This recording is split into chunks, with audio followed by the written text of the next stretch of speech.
English translation 207th contact. Monday, 17th of March, 1986, 9:11 hours. Today, I first have a question about your space-time configuration, which is practically another dimension, but which is equally directed to ours, and therefore, is therefore equally material. Our universe is called the Dern universe. How is it with our dimension and your dimension? What do you call these? We denote your dimension with the term Goron, while we call ours Cirrus. Aha. And these two dimensions, respectively, these two different space-time configurations, are materially identical in their build-up and existence? That is of correctness.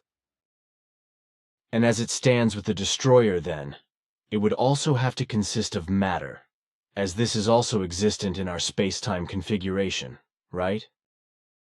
That is also of correctness. Good. Then another question with regard to Earth's moon. For some time, scientists have maintained that the Earth's moon had its origin in or from the Earth.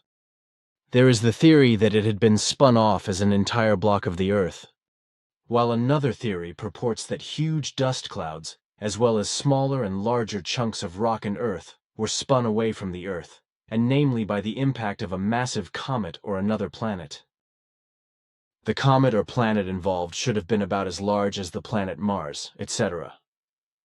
The spun-away material should have collected in the course of time and should have developed into the moon.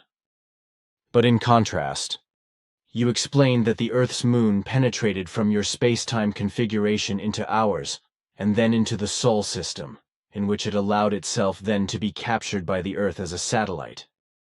The assumptions of the terrestrial scientists do not correspond to the truth, because the origin of the Earth's moon does not trace back to the Earth, and, thus, also not to a collision or such with a Mars-sized comet or planet.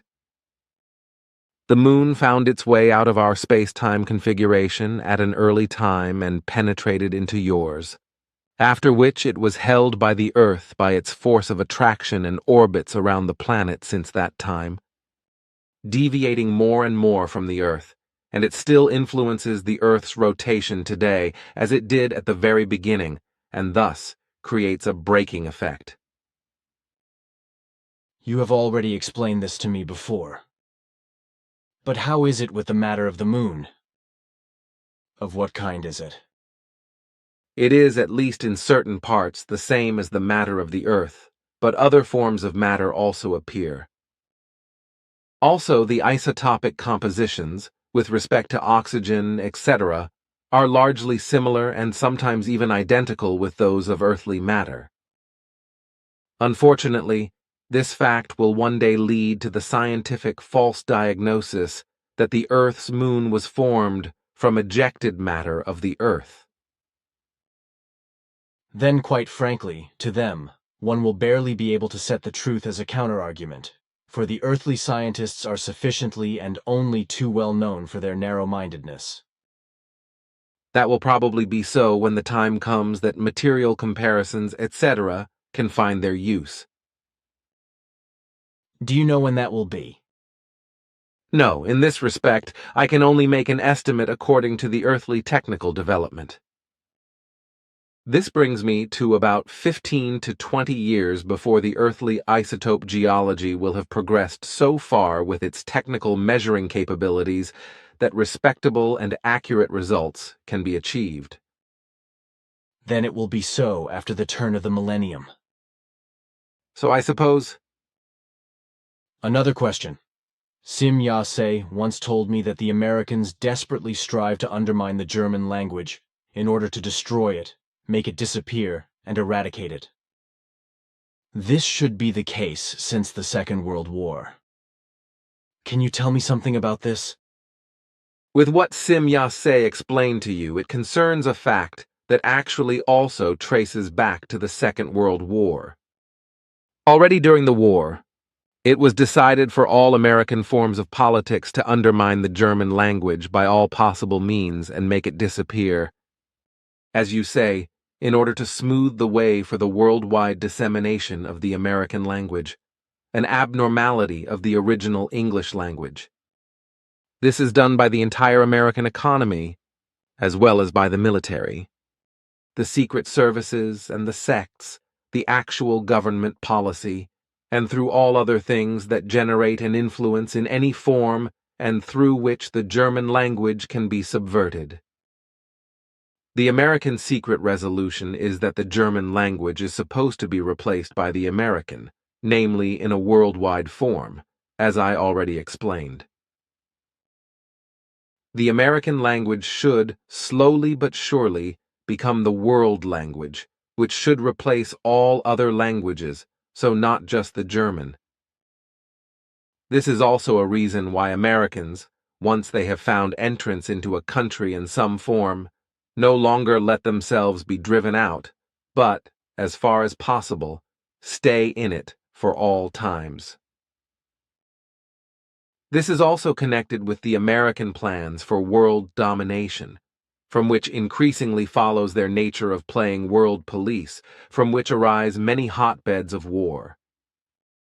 What is still to be said on top of that?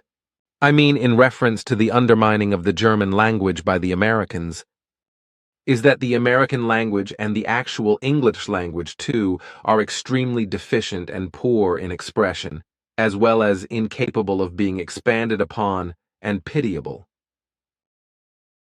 This is in complete contrast to the German language, which finds no equal in its mightiness and possibility of expression, not in any place or in any other language on earth.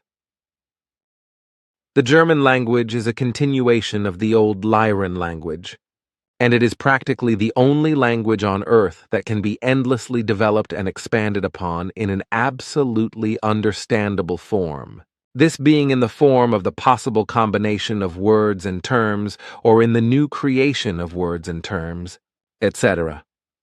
A fact that is not possible with the American language, or with the actual English language, or with any other language, as it is with the German language, which must be designated as the world's best language. That is a word. There probably is not any more to be said in addition. Nevertheless, a word is still necessary, namely that all German-speaking human beings should be mindful not to let their precious language be undermined by the English and American languages. Thus, all American and English words and terms should, if possible, be discarded from usage, namely in the everyday use of the language, as well as in the schools, in politics and economics, in the media, and wherever English or American words and terms, etc. appear. This should be the duty of every human who speaks the German language, because this is indeed, and without any doubt, the most valuable language on the earth. Anyone who does not respond to such extends his or her hand to the Americans for the criminal act of the undermining and eradication of the valuable German language. With that, everything should probably be clearly explained. Then another question. In the New Testament of the Christian religion, there is talk in the Sermon on the Mount that Emmanuel should have fed 5,000 human beings, namely through the increase of fish and bread. To my knowledge, that is not true because in this connection, the storage banks only speak of just 250 human beings who participated in the so-called Sermon on the Mount. Also, these were not just men, as it is said in the New Testament. Like among other things in John chapter 6 and verse 10, rather, they were mostly women and children who followed Emmanuel up the mountain, whereby the mountain was truly more of a hill. Thus, the 5 barley loaves and 2 fish, which Emmanuel increased by his powers of consciousness, were not provided for 5,000 human beings, but rather only for 250 human beings, respectively women and children, among whom there were only 40 men. Now my question is this. When was the falsification made in relation to the alleged 5,000 persons? That happened through John, as well as through the other disciples. So it was still in Emmanuel's lifetime. Yes, he lived at that time when the falsifications were made, already in India, where he also married and fathered several children with his wife. The falsifications originated from exaggerations. Then one more question. Initially, it was only Judas Iscariot who could read and write. But to my knowledge, he also instructed all the other disciples in this art, which was not very popular at that time. That is of correctness. Besides Judas Iscariot, all the other disciples were illiterates, who learned partially how to read in a short time by Judas, but not how to write. But now it is again time, my friend, that I leave you and return to pursue my other duties. Goodbye. Then take care. Goodbye.